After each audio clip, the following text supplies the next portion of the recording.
The air clear about this. The email scandal, I believe, was brought out by the Clintons. Now, I would be pleased to talk more about this important matter, but I know there have been questions about my emails, so I want to address that directly, and then I will take a few questions from you. You see, we knew running for election, you never want to run as the anointed one. You always want to run as the underdog.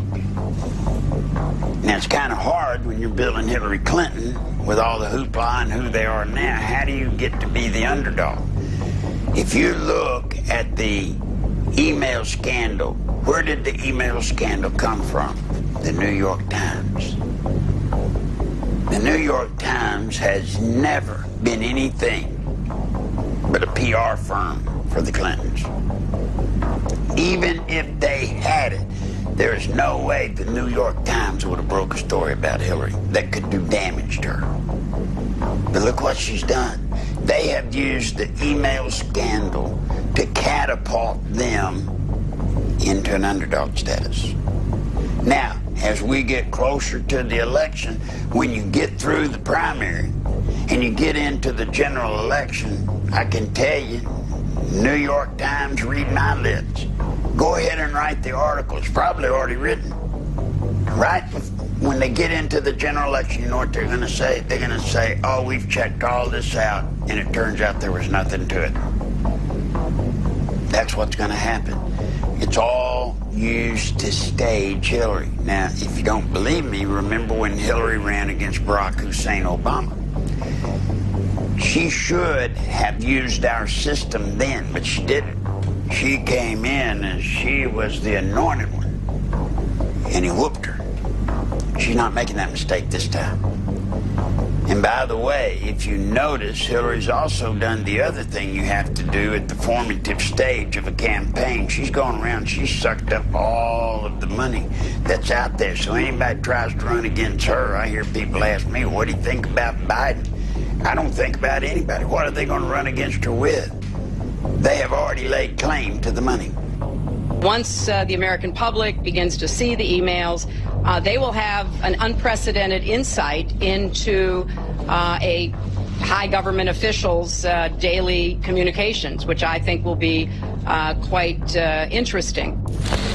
You may have seen that I recently launched a Snapchat account. Those messages disappear all by themselves.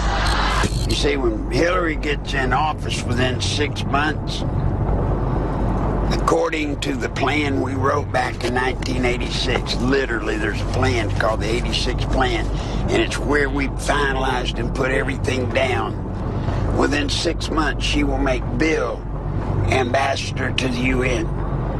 When Bill gets to be ambassador to the UN, it won't be 6 months then because of the Clinton Foundation, what they've used the Clinton Foundation for. It won't be 6 months until he's made Secretary General of the UN.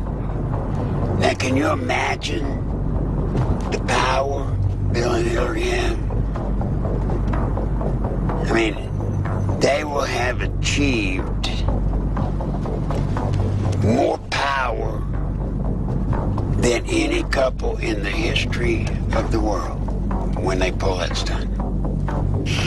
On January 20th, 1993, William Jefferson Clinton became the 42nd President of the United States. At the time, most Americans were not aware of the extent of Clinton's criminal background, nor were they aware of the media blackout, which kept this information from the public. As State Attorney General and later Governor, Bill Clinton in 12 years achieved absolute control over the political, legal, and financial systems of Arkansas. As president, he would attempt to do the same with the nation by bringing members of his inner circle with him to Washington. The hijacking of America was underway, and its impact on future generations would be incalculable. It was years ago when I was picked up by a man named Mr. Whit Stevens. And Mr. Whit was the brother to Jackson Stevens, and they were the kingmakers in Arkansas. So they called me one day and said, we need to meet with you, and I met with them, and they said, we need you to take a look-see at a guy that we think we can make governor, and we want him to be the youngest governor in the history of the country. So I agreed, and then that's when I met Bill. When I met with him, it was kind of weird because I was talking to him and he was chasing after the waitresses. And I would try to get his focus, and all he would do is just chase after the waitress. Just watch, man, I want some of that, man, I want some of that. And it just went on and on and on. And finally to the point where I had actually gotten a little bit perturbed about it and said, man, we got to figure this out. Oh, yeah. And he was Attorney General at the time. And so I went back the next day to Mr. Witt and told him what I thought. I said, Mr. Witt, this guy is a sexual predator.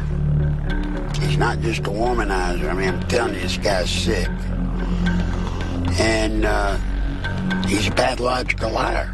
I mean, and I told Mr. Witt I couldn't even make him tell the truth.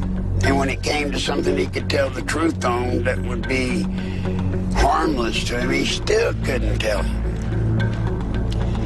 Well, Mr. Witt said, you can break him of that. We'll have a talk. So I figured, what the heck. Couple, 3 weeks passed. They met with Bill. Apparently they got everything worked out the way they wanted it. And he was in the game running for governor.